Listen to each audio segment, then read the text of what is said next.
من احق الناس، صحابی نے رسول صلی اللہ علیہ وسلم سے پوچھا من احق الناس بحسن خلقی، یا رسول اللہ سب سے زیادہ اچھے اخلاق سے کس سے پیش آؤں میں بات کروں؟ صرف بات نہیں، پیش، لب و لہجہ بھی نرم، اور جو آپ کے چہرے کے اور بازوؤں کا جو ایک جو اثر ہے نا، اس میں بھی مٹھاس، ہر چیز میں مٹھاس۔ تو صحابی نے پوچھا یا رسول اللہ سب سے زیادہ کس سے اچھے اخلاق سے پیش آؤں؟ آپ نے کیا فرمایا؟ اپنی ماں سے۔ انہوں نے کہا یا رسول اللہ ثم من، ماں کے بعد کون ہے؟ یہ نہیں پوچھا کہ اور بھی ماں کا حق ہے، ماں کے بعد والا نمبر بتائیں کس کا ہے؟ آپ نے فرمایا امک، اس کے بعد بھی تمہاری ماں۔ کیا مطلب؟ جتنے چمچ چینی کے ماں سے بات کرتے ہوئے اپنے کلام میں گھولے تھے نا، اب جو چینی کے کچھ چمچ باقی رہ گئے ہیں وہ بھی کس میں ڈال دو، وہ بھی ماں سے کلام کرتے ہوئے اسی میں گھول دو۔ صحابی نے تیسری مرتبہ پوچھا ثم من، یا رسول اللہ اس کے بعد تیسرے نمبر پہ کون ہے؟ بلاغت دیکھو یار کلام کی۔ صحابی یعنی گویا بزبان ثم کا مطلب ہوتا ہے اس کے بعد، یعنی گویا صحابی کہہ رہے ہیں یا رسول اللہ ماں کا حق پتا چل گیا، ماں کا نہیں پوچھ رہا، اب ماں کے بعد والا بتائیں مجھے۔ لیکن نبی ان کے سوال کو کیا کر رہے ہیں؟ سوال جو آپ کا جواب ہے وہ سوال کے مطابق نہیں ہے، نبی کا جو جواب ہے وہ سوال کے مطابق نہیں ہے، اور یہ کلام میں عیب ہے۔ جو پوچھا جا رہا ہے آپ اس کے علاوہ کوئی اور جواب دیں، یہ اچھا کلام نہیں کہلاتا۔ تو بتاؤ نبی ایسا کر سکتے ہیں کہ غلط بات کریں؟ اصل میں یہ بظاہر اچھا نہیں ہے، لیکن یہ جواب بہت زیادہ اچھا ہے، ٹھیک ہے نا، یہ بتانے کے لیے کہ تم سوال نہیں پوچھو گے پھر بھی میں دوسرے نمبر پہ بھی تمہاری ماں ہی کو ڈال دوں گا۔ تو صحابی نے پوچھا یا رسول اللہ دوسرے نمبر پہ سب سے زیادہ اچھے اخلاق سے کس سے پیش آؤں؟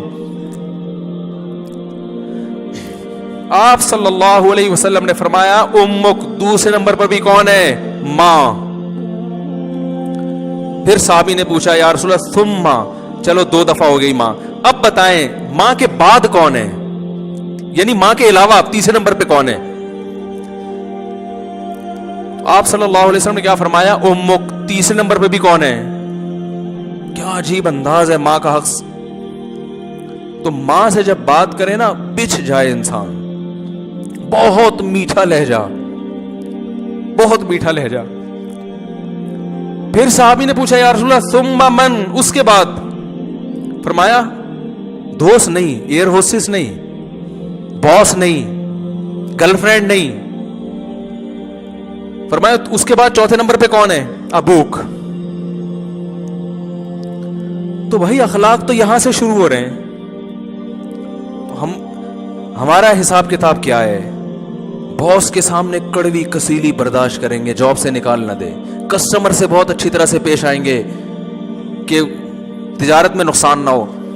باپ کے ساتھ دیکھو کیسا سلوک ہے، بچوں کے ساتھ نبی صلی اللہ علیہ وسلم کی کیسی شفقت تھی اولاد۔ حضرت انس ابن مالک کہتے ہیں مجھے میری ماں نے بچپن میں نبی کے حوالے کیا تھا، 10 سال کی میری عمر تھی، کہہ رہے میں نے 10 سال نبی کی صحبت میں گزارے، خدمت کے لیے ملازم بن کے، ایک بار بھی آپ نے کبھی یہ نہیں کہا کہ یہ کام کیوں نہیں کیا، یا یہ کام بولو بھائی کیوں کیا۔ میں مانتا ہوں میرے یہ اخلاق نہیں ہے، لیکن سمت تو پتا ہونا کہ سیدھا راستہ ہے کیا۔ آج میرے تو اب بہت سفر ہونے لگے ہیں، ملک سے باہر نکلو تو سب سے پہلے جو چیز نظر آتی ہے وہ اخلاق نظر آتے ہیں۔ میں بھی ملیشیا میں تھا نا، کوئی ٹکر لگا دے گا نا آپ کے، خود ہی سوری کر رہا ہوگا۔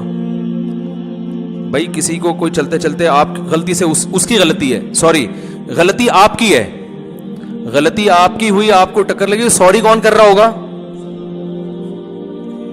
آپ یعنی بچپن سے اسکولوں میں سکھایا جاتا ہے سوری کرنا سیکھو۔ ہم کیا کر رہے ہیں؟ ہمارے یہاں کیا ہوتا ہے، گاڑی چلا رہے ہیں نا، آپ بھڑتے ہوئے چلے جائیں، ٹھوکتے ہوئے چلے اس کو، اس کے بعد اتر کے 5-6 اور گالیاں اس کے اوپر رکھ کے نکل لیں آگے۔ یہی ہوتا ہے کہ نہیں ہوتا؟ میں نے کئی لوگوں کو دیکھا ہے، دوستوں میں بیٹھیں گے نا، گٹر کے ڈھکن پہ باہر بیٹھا ہوا ہے دوستوں کے ساتھ، اکثر ایسا ہی ہوتا ہے، بڑا ہا ہا ہا کر کے باتیں کرو, ارے یار بڑا مزہ آیا, ہو ہا ہا.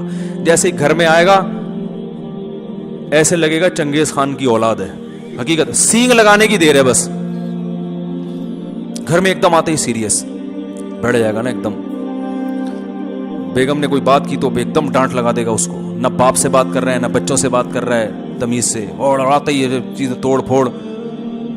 تو یہ اب اخلاق پہ بیان بہت سنے میں. تو بھائی اخلاق پہ جب آپ نے بیان سنے ہیں تو اخلاق سب سے پہلے کس کے ساتھ ہے؟ وہ تو سب سے پہلے تو یہاں سے شروع ہو رہا ہے نا. عجیب بات ہے, ان سے بات نہیں ہو رہی تمیز سے, اور ادھر دوستوں کے ساتھ بہت اچھے, باس کے ساتھ تو بہت ہی اچھے اخلاق ہیں اس کے, اور کسٹمر کے ساتھ تو بچھا چلا جاتا ہے. کسٹمر آ جائے نا, دیکھو نا آپ دکان کے قریب سے گزر رہے ہو تو وہ دکاندار کیسے بلاتے ہیں؟ ہاں بھائی صوفی صاحب. جس کو دیکھے گا نا ڈیزائن کا اسی حساب سے بلائے گا اس کو.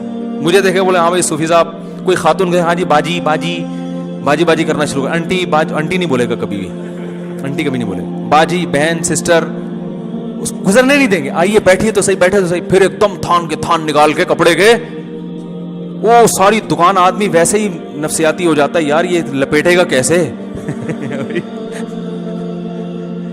آپ بول رہے ہو بھائی ابھی نہیں کھول یار, تو اتنے تھان نہیں کھول, مجھے نہیں چاہیے. کہہ رہے کوئی مسئلہ نہیں, یہ بھی آپ لے وہ والا نیلا والا لے کر, نیلا والا.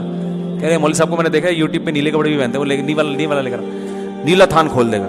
ایسے وہ پیلا والا لے کر آف وائٹ, وہ آف وائٹ والا لے کر, وہ آف وائٹ والا کھول دیا. یہ امپریشن ڈالتے ہیں نا, ساری دکان کھول کے رکھ دی آپ کے سامنے.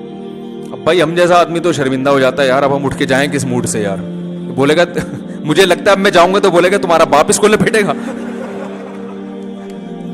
مجھے یہ لگ رہا ہوتا ہے اب اگر میں نے نہیں خریدا اور میں چلا گیا تو یہ پیچھے سے بولے گا مصعب یہ تمہارا باپ خریدے گا, یہ تو میں نے تھان کھول کے رکھے ہیں.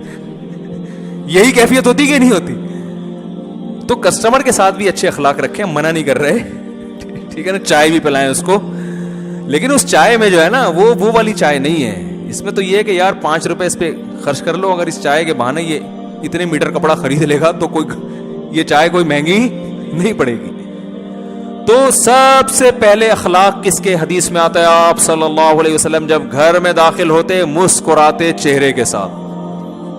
تو جو مسکراتے چہرے کے ساتھ گھر میں نہیں آ رہا تو وہ جو مرضی اخلاق کی پر باتیں کر لے اور اخلاق کی رٹ لگا لے, اخلاق پہ مضامین لکھ دے ہے بھائی, اور دوستوں کے ساتھ صبح شام دعوت کرے, عیدی سینٹر میں بھی بکرے دے اور یہ بھی کرے وہ بھی کرے, وہ بھائی وہ شریعت اس کے اخلاق کو نہیں مانتی.